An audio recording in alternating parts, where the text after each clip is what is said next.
One of my frustrations is that people don't consume enough and they don't get enough joy out of consumption. So I want to explore that today with my colleague Nikos. But first, happy Cyber Monday, everybody. And I hope you've all taken advantage of a really incredible Cyber Monday deal that we've put out. And right now, you can get 50% off OCON, our annual summer conference, and 50% off our auditing of Ayn Rand University. And I'm going to give the URL in a second and the special code for that. But let me just say a few quick words about these. So OCON, as I said, is our annual summer conference, is the world's largest gathering of Ayn Rand fans. And it was the first way that I started to meet and interact with people in the objectivist world and found it to be a real transformative experience. And a lot of the other people I've talked to have found it to be a transformative experience because you've no doubt, if you're watching this, have watched some of our Ocon talks on YouTube. And I hope you've gotten a lot out of them. But the real value is in the conversations that happen behind the scene. It's being embedded in this world for 5 days where you just get to have daily inspiration and daily mental stimulation about Ayn Rand's ideas. And this particular one, this particular conference is going to be taking place in Boston and is really special. We're going to be celebrating both the anniversary of the United States of America. It's happening over 4th of July weekend. And we're going to be celebrating 40 years of ARI. And, those are not just two distinctive anniversaries, but one way to think about what ARI's mission is to save the Enlightenment. And there's no better place to discuss our work doing that than in the birth of the nation of the Enlightenment. Nikos, what was it like for you your first time going to an OCON? So I'll tell you one Ocon story that puts into perspective what Ocon is, at least for me. Something some people might not know is that sometimes I'm a big diva. And as a diva, I had the rule which says I'm never going to go ever to a conference if I'm not a speaker. I had this for many years, and therefore, although I was in the objectivist community, I wouldn't go to Ocon because the point was I don't go to conferences where I'm not a speaker.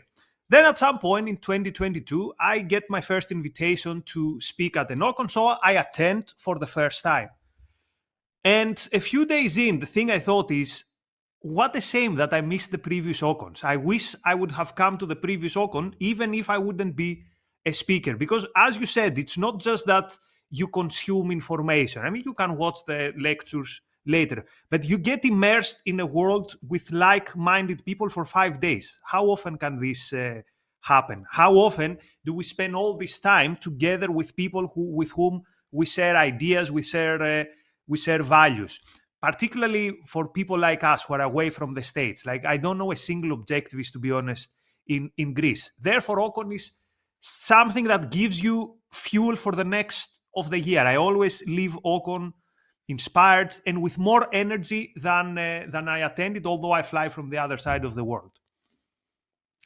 And so I hope to see you all there. Also want to say a little bit about auditing of Ayn Rand University. So Ayn Rand University it's the core to what we do at the Ayn Rand Institute, which is we educate people in Ayn Rand's ideas.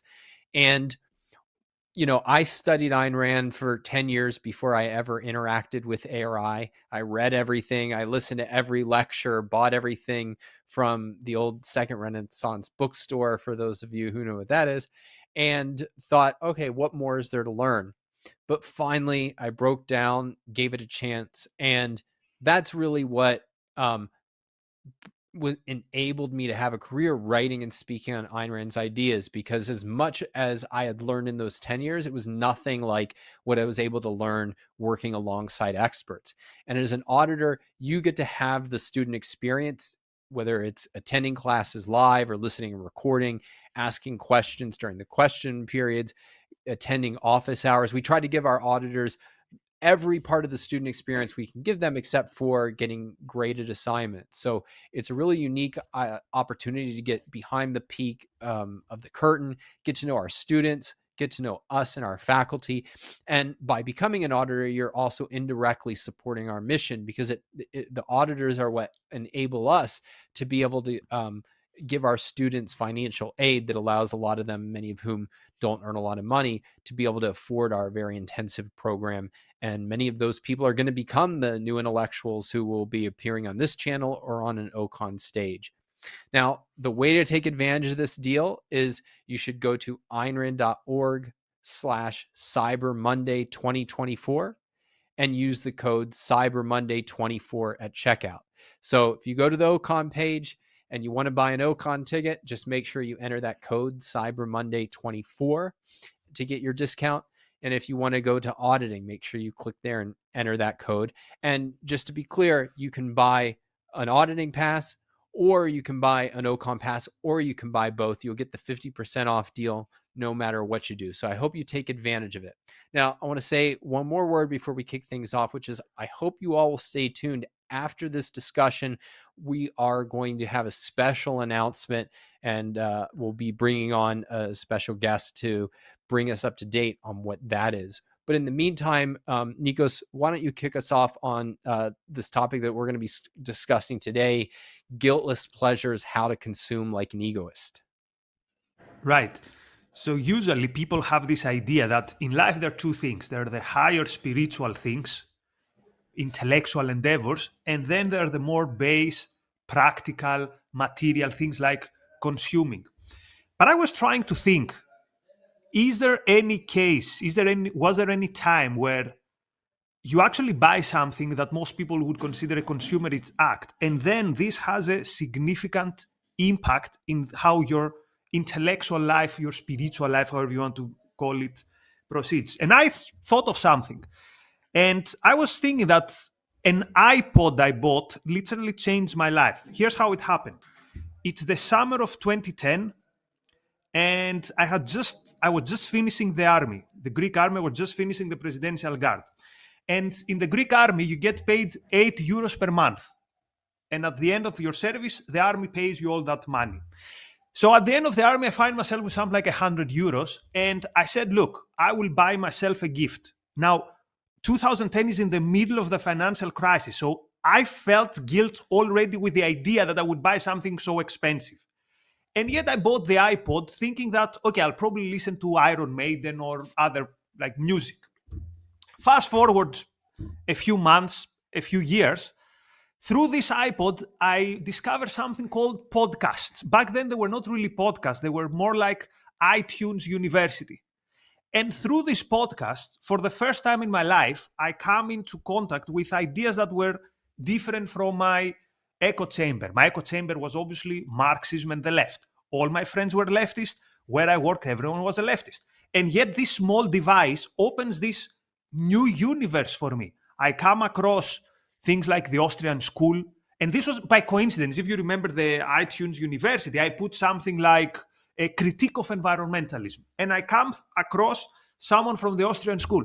And this was the first time in my life that I heard the criticism of Marx. I heard the criticism of the labor theory of value.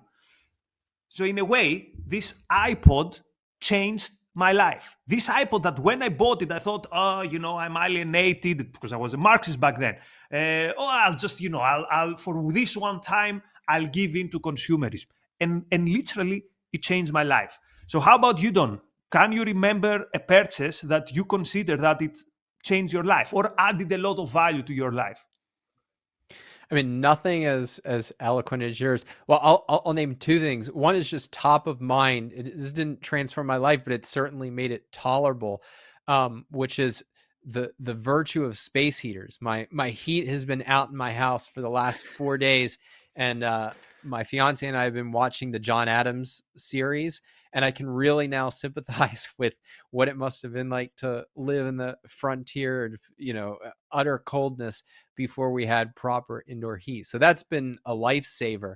But more seriously, the one thing I'll name was a few years ago, before I rejoined the Ayn Rand Institute, they were having an auction of different memorabilia from Ayn Rand in her life, and I bid on and paid a lot, for me, a ridiculously high amount of money at that time. For it was a handkerchief she owned. It was like a decorative one, not not something that presumably was used, but had her initial on it. And it was the the ability to have like something that connects you to somebody who's kind of an abstract historical figure and makes them feel more real, and to have that in my office. Usually you can see it in the background on my bookshelf. It's just being able to enter my workspace, which is like my sacred space where I'm sitting down every day and thinking about objectivism and how to promote its ideas, and having that kind of more tangible connection that has a lot of spiritual meaning. It's just one of those small things that, building into my life and environment, has enriched things in kind of a subtle, non-obvious way, but in a way that adds an incredible amount of value.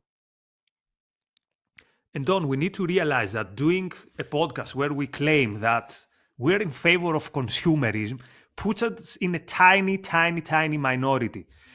So I was thinking throughout my life, whenever I heard the term consumerism, automatically it was something bad. And you and I are part of the same generation. We grew up with one of the cultural icons being Tyler Durden from the Fight Club. And if you remember in the film, he has these iconic lines, and of course it's Brad Pitt delivering them. It's difficult not to get in the vibe of that film. And he says, we work jobs we hate to buy stuff we don't need. We work jobs we hate, we buy stuff we don't need, which means consumerism adds up to how much your life sucks. And he has also this other line, he says, the things you own end up owning you. So the things we buy are not something in service of our life, but our life becomes then in service of these things. And when I was a young leftist, I thought, wow, that's so cool. Like, I'm an anti-consumerist. I'm so radical. Not realizing that if I did some research on the history of anti-consumerism, I would find some very weird bedfellows. So, for example, did you know that one of the first anti-consumerists was the Archbishop of Canterbury, who in the 6th century before Christ, he sends a very angry letter to the Pope. So they're building this massive church, later became the Cathedral of Canterbury. And he says to the Pope, what is happening here? There's the church, and below, 100 meters below the church, there's a market. And he says this with disgust, like this place where people go to buy stuff. So here you have a Christian, a religious authority, being very much opposed to consumerism. Or listen this line from a Puritan zealot, again from many centuries ago. It could be a line written today by a leftist, by a hipster anti-consumerist. So here's what the Puritan says in his pamphlet. And it's about this time of the year, the time before Christmas. So throughout history, people thought that Christmas is too materialistic. So this Puritan says, quote, a month before Christmas time, all the young men and women, along with the older men and their wives, go wandering about at midnight to the cheap marketplace, where they spend the whole night in frivolous entertainment, worshipping this stinking idol of wealth, much like the pagans used to do. So Don, from Christian Puritans to leftist anti-consumerists, and today also to right-wing reactionaries, everyone agrees that consumerism is bad. How can we come here and claim that, no, you know what, enjoy it, it is actually good? Well, I think one thing that's worth highlighting is just what exactly are the arguments. I mean, I picked out roughly two things from what you said. One would be that it's selfish to do things for your own enjoyment. And the second one is that it's unfulfilling to do things for your own enjoyment. That's, the Tyler Durden thing. It's that you think you're going to get a benefit out of this, but you don't actually get a benefit, that the pleasure doesn't fulfill you. And often it'll be the idea of like the hedonic treadmill of, oh, you get something because you think it's going to satisfy you, but now you just want more things. And so the kind of happiness that comes from consumption is an illusion. And it's also worth observing that even egoists, I think, can accept some form of these views. Maybe this will resonate with some of you. Maybe this will resonate with you, because it definitely resonates with me, Nikos. often we won't hold it explicitly, but will in effect be, I'm only good when I'm working. So it's that you're judging yourself primarily by, like, I'm good because I'm being productive right now. And if I'm setting that aside and doing something consumptive, that's like on its face something suspicious. And then then another version of it is, yeah, pleasure is good, consumption is good, but it's the higher pleasure. So it's okay if I'm taking time off to read Victor Hugo, but if I'm taking time off to watch Breaking Bad or The Sopranos or something, like, that's really dubious. And so I think that's kind of the universe of things that I'd like to jump in and explore. Yeah, I can definitely sympathize with the thing that whenever we do something to relax, it needs to have a higher goal. Particularly when I was a newbie in objectivism, I read this line in Atlas Shrugged where Dagny asks Hank, or the other way around, when was the last time you had a vacation? And Hank says, 5 years. What about you? Oh, it was 3 years ago, and after I was away for 2 days, I returned. And I was like, wow, this is like people onto their purpose. And then whenever I was doing something like a hobby, I always had to find a way to rationalize in my mind that also it makes me more productive. So which is my number one passion? Sports, mostly football and basketball. So whenever I was watching football and basketball, I had to tell myself, look, this is not just you watching your favorite team, but you watching great achievers create nice things. So you get fuel in your heart, which of course it was like, no, when I watch the average game every Sunday, I don't get this feeling.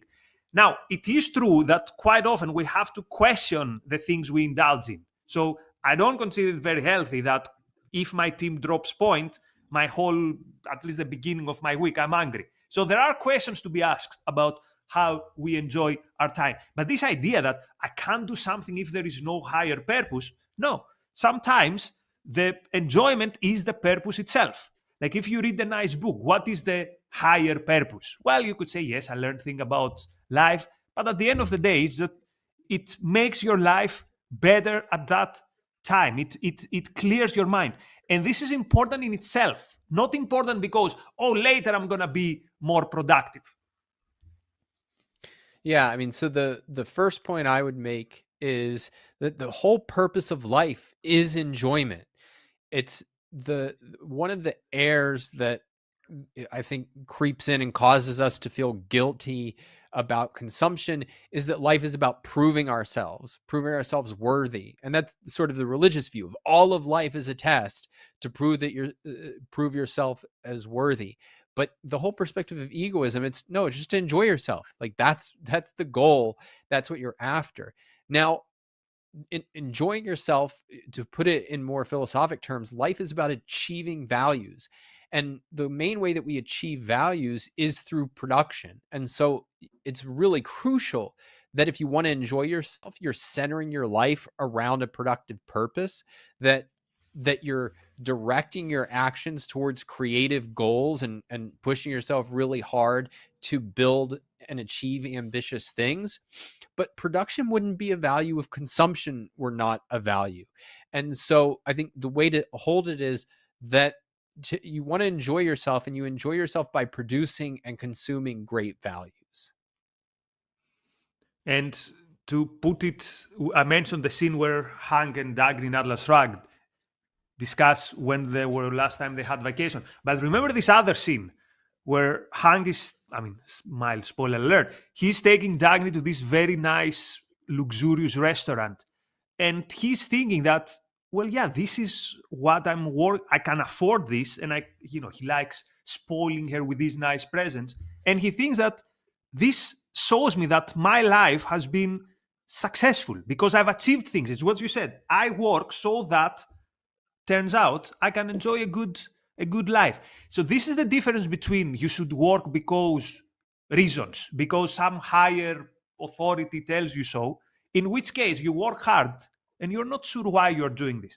As opposed, you're working hard and then you can experience the result. Like how nice is it? You can go with your girlfriend somewhere for a weekend, or you can afford something better. This is the moment, one of the moments, where you realize, you know what? I'm in a successful state of being, at least as this part of my life is concerned. I'm doing well. So there should be zero guilt, and actually there should be pride when you can afford some things. And notice something interesting in the culture, right? Everyone says, if you ask people, is it good to make money so that you can retire your parents? Everyone's going to say yes. But then if you say, is it good to have money so that you can enjoy some of the things you want? People start having second thoughts.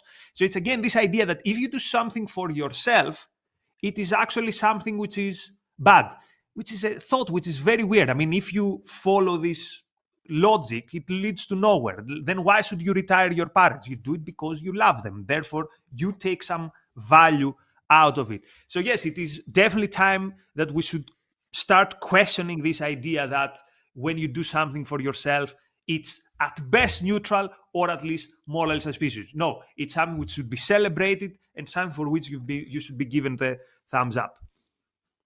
Yeah, and notice, I mean, it's interesting that both Ayn Rand's major novels have amazing vacation scenes, right? Like, so Dagny and Hank have that conversation, then they go on vacation.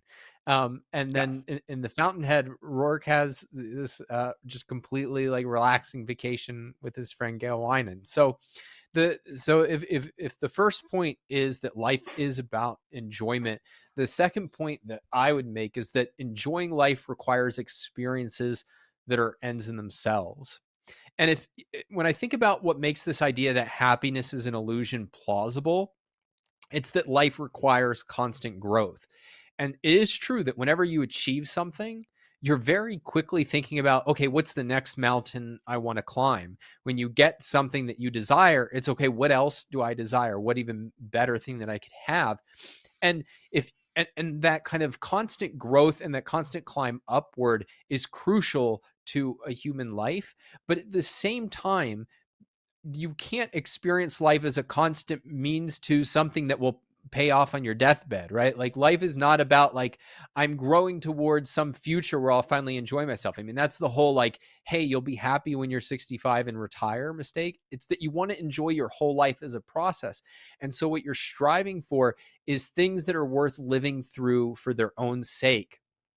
And so that really in the end is the role of pleasure.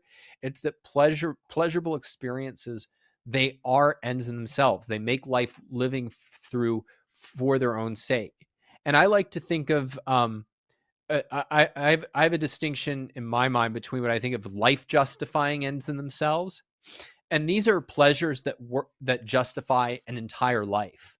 Like I would have been glad to have lived just to experience that. Whether it's like for me, reading Atlas Shrugged for the first time, or falling in love, or having a kid, or like your highest productive achievements.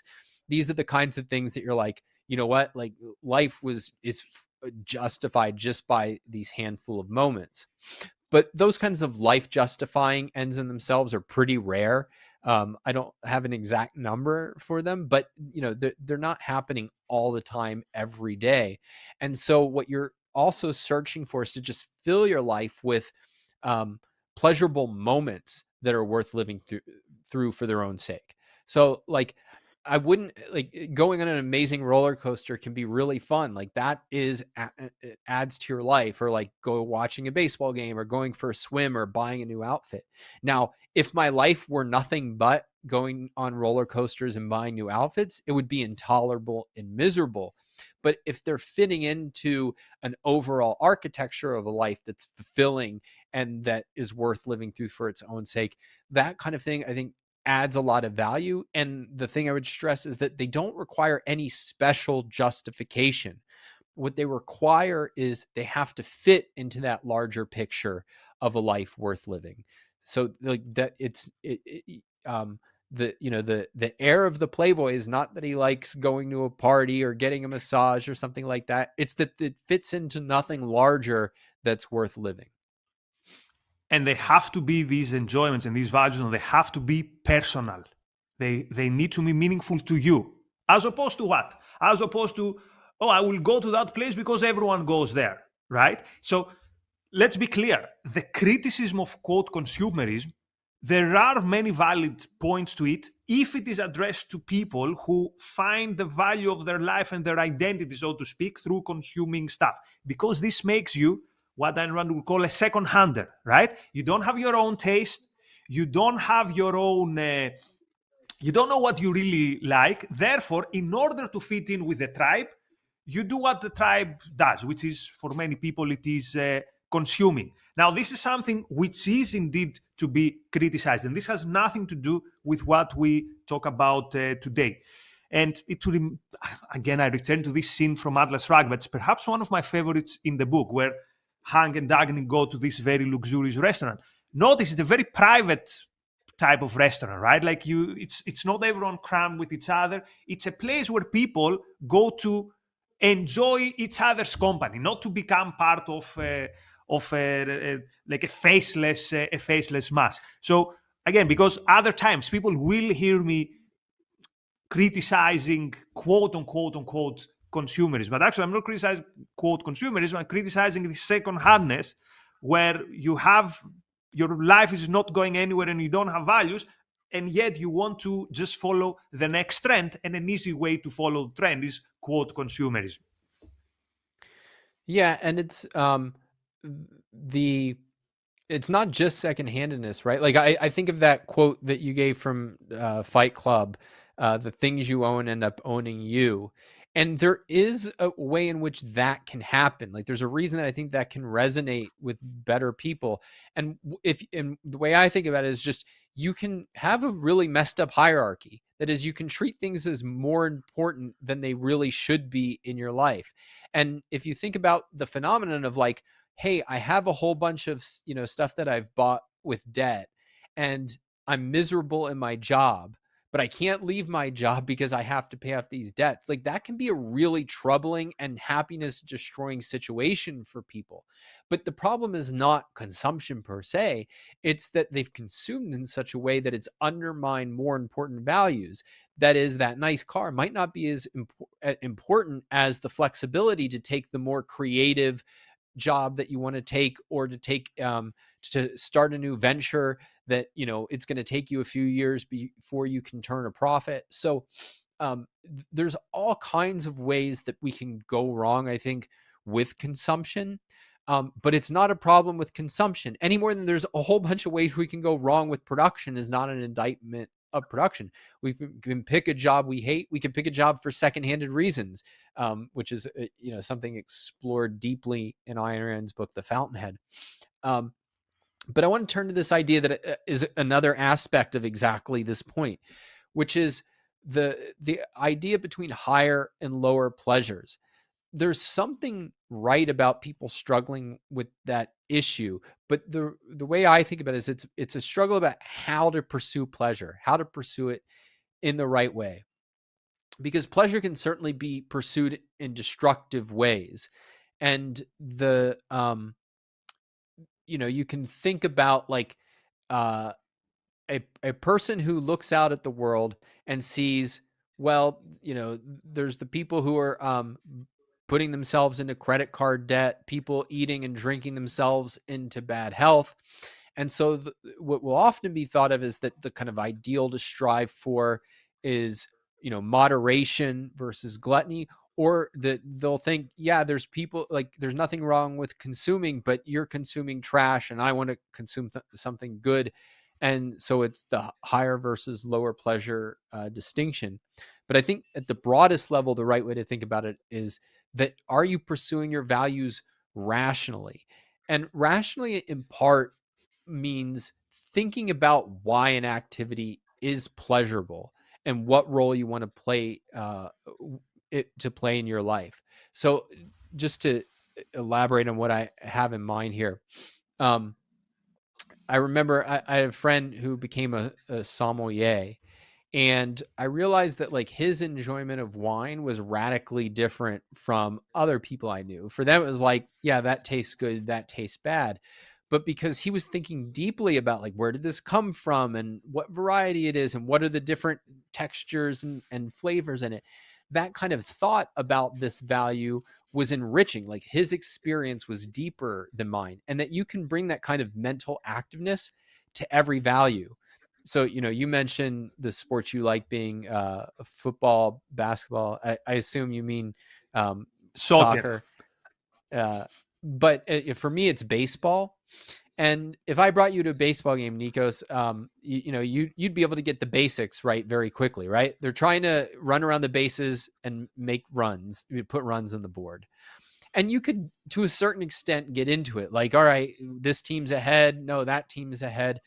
But that's going to be very different from like somebody who's been watching it for years and is able to see, oh, the reason that he threw that pitch is because that batter did this, 3 innings ago, and because these fielders are moving 3 feet over because this guy tends to hit this way in these situations. That kind of delving deep and gaining rich knowledge about something, thinking about your values in a much deeper way, enriches them. And so what I'm arguing is that a lot of what people think of as higher or lower pleasures should really just be thought of, are you pursuing all of your pleasures in an active minded way? Or is it just kind of like, I'm just stuffing my face to make my anxiety go away? Am I drinking just to get sloshed because I'm bored?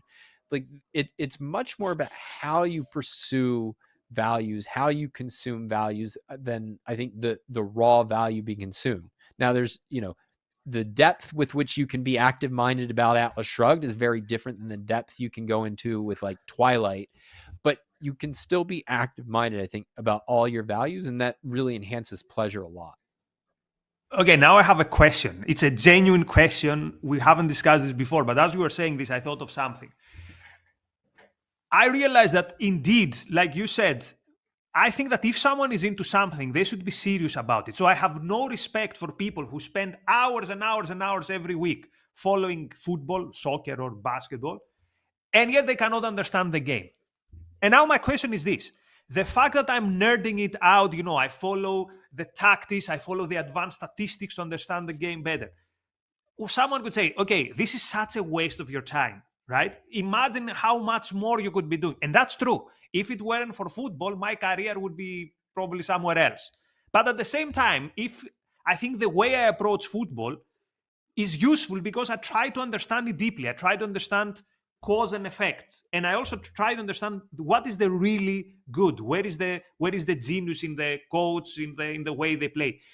So, is the fact that I try to get deep into it a waste of my time? Which very well could be. I'm not expecting that you pat me in the back and say, no, you're doing the right thing. Or is there something when I say that I cannot enjoy it if I don't follow it seriously? That's why, for example, I don't follow many sports. I decline to follow any other sport because, like, I don't follow tennis. We have this great tennis player, Stefanos Tsitsipas. I can't follow it because I cannot understand it. I mean, this goes to exactly the point about that you should pursue your values rationally and thoughtfully. And part of the rational and thoughtful means, why do I value this? Like, what am I actually trying to get out of it? And for some people, it's totally legitimate to say, what I get out of it is I like watching basketball because my buddies come over. We just get to hang out, relax, and cheer on our team. And it doesn't require kind of following the players and the storylines in any great depth.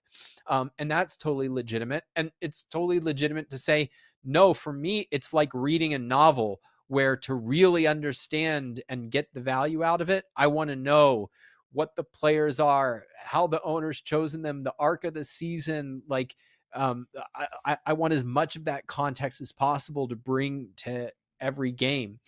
And then part of the thoughtfulness then is about how does it fit into your overall life?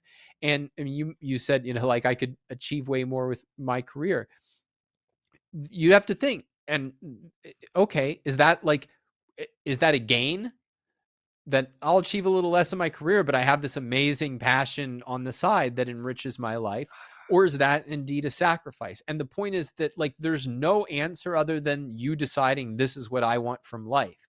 Like, the fact that, yeah, my career might go a little slower or something like that, that in and of itself is not definitive. What's definitive is, given the options available to me, what do I want? Now, I don't think you can actually project, well, this will, lower my achievements in my career by 4.3% and increasing my happiness 7.8%. It's not that. But it is, if you're finding I can't achieve the things I want because I'm, spending 4 hours a day watching YouTube shorts of different soccer players, like then you can think like that's a problem. But the point is, there's no rule, there's no dogma, there's no shortcut to an answer that another person can provide for you. It's just thinking as much as you can about like, what am I getting out of this? What kind of life is that building towards? And is that the kind of life that I most want to live? So, Don, any final thoughts before? Because remember, people, we have an announcement. It's not another discount, it's a different announcement. But before we get there, Don, what's your sum up? How would you sum up our discussion in terms of how we consume without guilt? Yeah, so consume without guilt. Well, the issue is not just, hey, consume and don't worry, whatever you do is fine, don't feel guilty. I think the thing to stress is the lack of guilt should come from consume thoughtfully, rationally, and then passionately. And so the basic perspective is that your life's about enjoyment. And so if you're pursuing enjoyment with your eyes wide open and really trying to understand how your choices add up to a life that you want to live, like that, if you're doing that, then there's no room for guilt. There's no reason to have any misgivings. And there's no reason to feel like, well, what would really make me good is that if I basically became a stoic and kind of drove myself into an early grave working. That no, that consumption is a crucial part of enjoying life. And so what we should aim for is to produce great values and to consume great values. Speaking of great values, shall we remind our audience our two great offers for today? Yeah, sure. So as we talked about, we are giving for the rest of today, ends today, 50% off on our annual summer conference, OCON, and we are giving 50% off on auditing. And so, with auditing, just one thing I forgot to mention before is the way that it works is you can buy either a 6-month pass or you can buy an annual pass. And that gives you access to all the courses that we're opening up to auditors. I think there's somewhere around 10 of them in the next upcoming 6 months, and probably closer to 15, 16 over the course of the whole year. The details are on our website, but you can take as many of those courses as you want, as few as you want, and you'll have access to them for the indefinite future. So, if you don't get around to going through all of them in those 6 months, you can always go back and watch the recording. So I really hope people take advantage of this. And to take advantage of it, what you need to go do is go to aynrand.org/Cyber Monday 2024. That's 2024. And use the code Cyber Monday 24. So don't get confused. The URL is Cyber Monday 2024, but the code Cyber Monday 24. Make sure you put that in at checkout. It will not be our fault if you forget to and double your price. But I hope everybody takes advantage of that. So, are we in a position where we can bring on our special guest yet, Nikos? Here he is. All right. So Yep. I'm excited to bring on Aaron Freed, my colleague here at the Ayn Rand Institute. And Aaron, I know you've been working on this and your team has been working this for a long time. So I'm really excited to share it with the audience. So I'm just going to hand it over to you.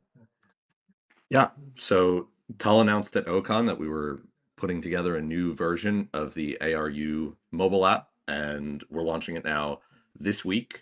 You'll be able to take all of your ARU courses on there and consume all kinds of our content. And we have some screenshots of it that should be coming up any moment now. But as you can see, just like the old app, you can access all of your courses, listen to audio, listen to it on the go, download them, whatever you like. It's all there. We can also enable you to take flex courses, auditor courses, ARU live courses, as a native experience within that app. Now, as far as the timeline goes, you can expect that we'll be live on Android over the course of the coming day. So all of the people who've been missing the ARI app from the Google Play Store, you can check back later. It will be there for you. You can download it, you can sign in to your account, and you can get right back to taking courses while you drive, while you fold your laundry, go to work, or whatever it might be. and iOS should be getting access to the app by the end of the week, I believe. So that's And Aaron, really maybe you exciting could announcement say for a us. word Yeah, or go ahead. two about what's distinguishing the new app from the old from a user perspective. Yeah, a lot of what we thought about as we were building this was, our newest big central product, ARU. Uh, Before you could really only listen to a lecture and get it as a recording. Now you can actually see your assignments. You can read some of the readings right there on the app. So if you're on the go, taking the train, whatever it might be, you could read Philosophy Who Needs It. You could read the Objectivist Ethics right there on your phone, and then listen to Ankar's lecture immediately after. Just click the next button and you go to that. You can see your assignments, so you can start to think about an outline. Hey, what's my answer going to be? How am I going to think about this? And start chewing on a lot of these hard ideas before you sit down and spend the 3 hours or 1 hour to write your assignment. You could even write the assignment on the app. It's allowed. The app supports it. I personally would write on my computer, but if you're that mobile first, maybe 18 years old and you don't even touch a keyboard, you can take the courses right there on your phone as well. Awesome. Well, thank you, 20-hour Aaron. flight in 3 days, and I want to have this in iOS. Is there any chance it's going to be out till Wednesday? I think we'll have it by Wednesday for you. Yeah. Good. Yeah. Good. Yeah. Excellent. All Don, right, anything Nikos, else when it comes to our announcement? No, just this is one more great way to consume guiltlessly, and hopefully, if Aaron, you and your team did your work flawlessly and effortlessly. Let me address a question that I have from someone on YouTube. We have two questions, but one might be Aaron. Actually, two questions for Aaron. Aaron, can people get a discount for one individual module? Let's say they want to take my Marxist module, let's say. Can they get a discount only for one course, or is it a group discount for the auditing pass for all courses? It's well, I believe that's more of a question for Don, but it's I believe the 50% off is for bundles only. Yeah, For bundles. my Okay. understanding. Yeah, my understanding is that it's for the 6 month or the 1 year pass.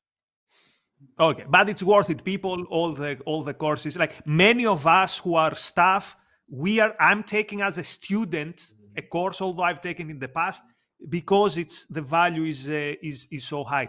And one more question. One friend asks, does signing up as an auditor now preclude one from at a later time applying as a graded student? I don't think this is the case.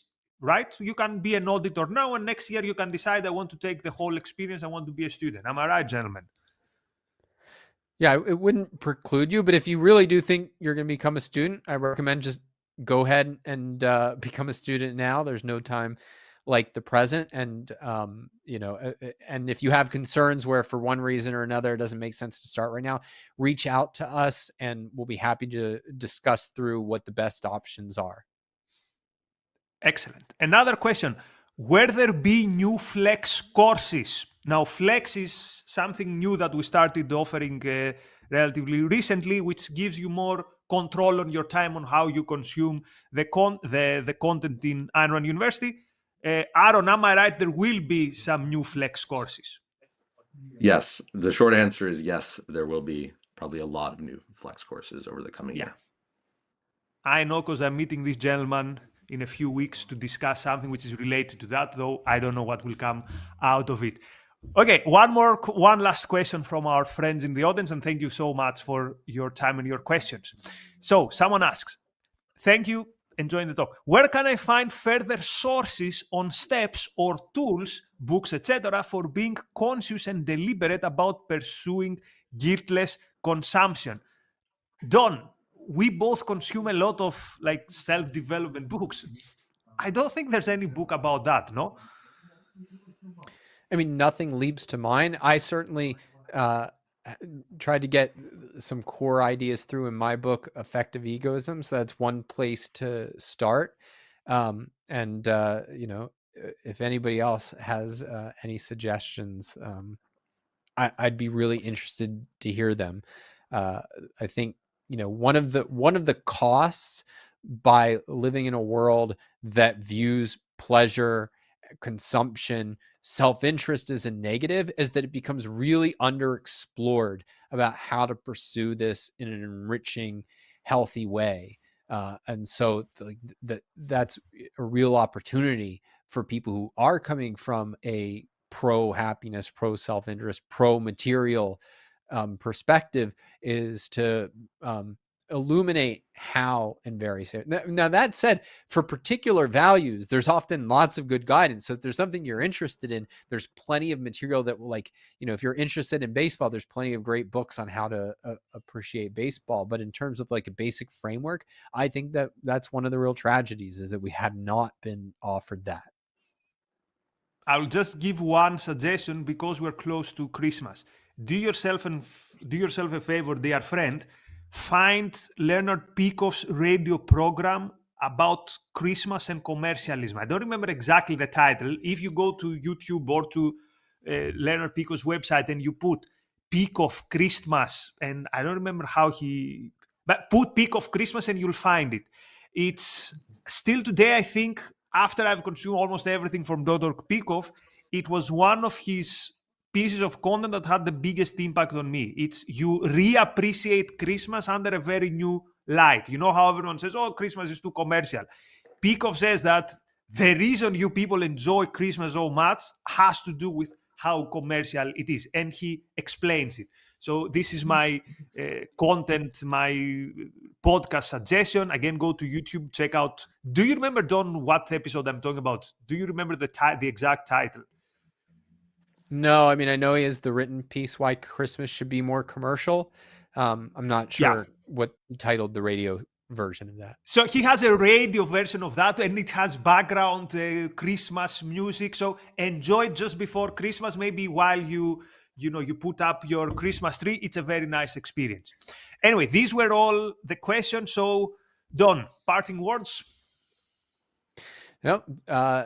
I hope everybody had a good Thanksgiving. Enjoy Cyber Monday. Take advantage of our deals, and we'll talk to you soon.